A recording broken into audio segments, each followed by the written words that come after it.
ஆறடி பள்ளம் கூட சொந்தமில்லையே, கற்றதுவும் பெற்றதுவும் சொந்தமாகாது. நீ கட்டினதும் நாட்டினதும் உன் கூட வராது. வருமா? எம்பிபிஎஸ் டாக்டர் பட்டம் உன் கூட வருமா? பிகாம் டிகிரி முடிச்சு பட்டம் தங்க பதக்கம் உன் கூட வருமா? கூட வரும் நினைக்கிறியா? ஒன்னும் வராது.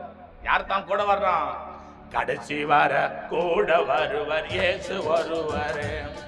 அவர் கட்டளைப்படி நடந்து வந்தா மோட்சம் தருவாரே. கடைசி வர கூட வருவர் இயேசு ஒருவர். Glory glory. கடைசி வர ஆமே ஆமே கடைசி வர கூட வருவர் இயேசு ஒருவர். அவர் கட்ட